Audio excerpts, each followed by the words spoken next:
SpongeBob SquarePants, kartun anak-anak tentang seekor spons yang tinggal di rumah nanas di bawah laut. Sekilas innocent ya, tayangan semua umur.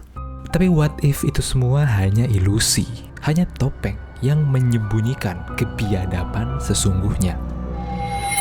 Lo pikir antagonis tayangan ini adalah Plankton, tapi gue akan membuktikan kalau kalian salah. Di video ini kita akan mengungkap wajah seseorang yang lebih jahat, lebih brutal, lebih barbar, yang berhasil sembunyi selama bertahun-tahun. Mr. Krabs.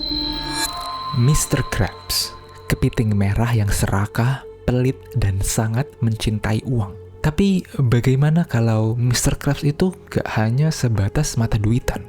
Bagaimana kalau dia cukup gila untuk rela melakukan apa saja demi menjaga kerajaannya? Dominasi atas restoran cepat saji, atas resep rahasianya. Karena kalau makin dilihat-lihat, Krusty Krab adalah tempat paling mematikan di seluruh penjuru lautan. Krusty Krab, nama yang simple, mudah diingat, tampak silly ya karena ada typonya. Tapi coba lo perhatiin bangunannya. Secara arsitektur bangunan ini nggak beres. Gedungnya tertutup, gak ada teras, gak ada balkon, dan akses masuknya bagi pelanggan cuma satu. Netizen pun notice kalau Krusty Krab ini mirip sama sesuatu, yaitu perangkap lobster. Itu loh, kandang yang dibuat nelayan untuk nangkap lobster atau kepiting. Di episode Nasty Patty, Tuan Krabs sama SpongeBob nggak sengaja bunuh inspektur kesehatan. Dan apa reaksi dia? Kubur di belakang resto, nggak pakai mikir dua kali. Mereka udah apal petak tanah mana yang cukup gelap, cukup hidden buat nyembunyiin mayat. Gercep banget, otomatis seolah udah SOP. Coba lihat episode Graveyard Shift, pas SpongeBob sama Squidward lembur, tayangan komedi berubah jadi horor. Telepon bunyi sendiri, lampu mati nyala. Bahkan Squidward pun karakter yang paling sinis dan gak pedulian di Bikini Bottom itu ketakutan setengah mati. Ini kayaknya emang cara semesta untuk ngehukum makhluk-makhluk biadab seperti mereka. Endingnya kena prank sih, seolah-olah. Tapi lagi-lagi, perubahan vibe-nya itu loh yang bikin gue curiga. Terus lihat deh, lu bayangin Mr. Krabs jual peti mati buat oleh-oleh anjir. SpongeBob juga slow aja lagi, seolah hal yang berbau kematian itu emang wajar di Krusty Krab. Coba lihat episode pas SpongeBob kerja rodi siang malam ampe halusinasi ngobrol sama Patty. Krusty Krab itu cuy, real torture chamber, ruang penyiksaan untuk mental dan psikologis karyawannya. Walaupun begitu, tetap aja tuh resto buka tanpa istirahat, tanpa hari libur. 2 karyawan, SpongeBob dan Squidward. Dan akhirnya muncul satu pertanyaan yang bikin gue gak nyaman. Karyawan sebelumnya kemana? Semua orang tuh doyan banget makan Krabby Patty. Ada yang rela bangun jam 3 pagi, dan bahkan ada yang berantem demi satu burger itu. Tapi anehnya, gak ada satupun yang tahu apa isinya.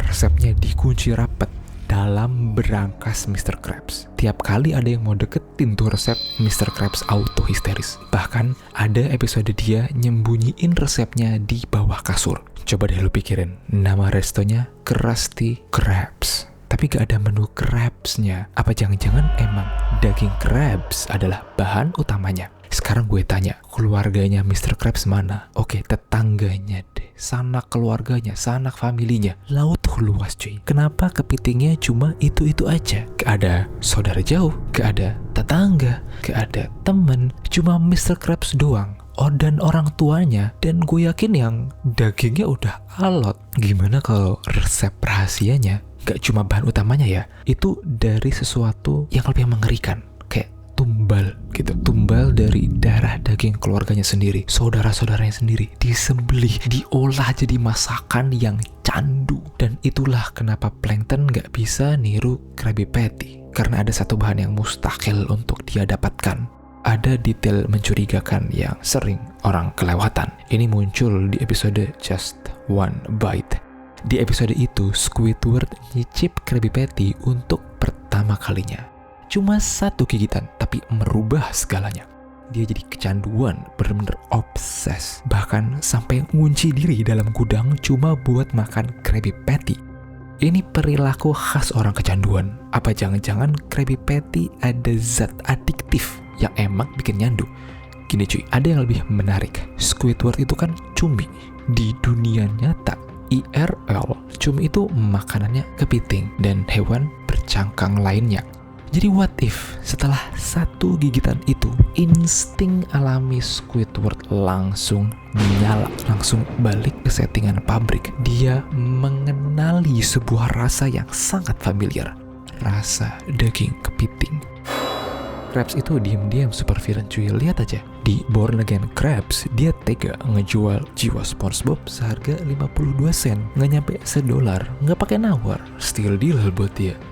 Di Krusty Krabby Chronicle, dia buka usaha berita yang nulis fake news kerjaannya. Apapun ia rela lakuin untuk cuan.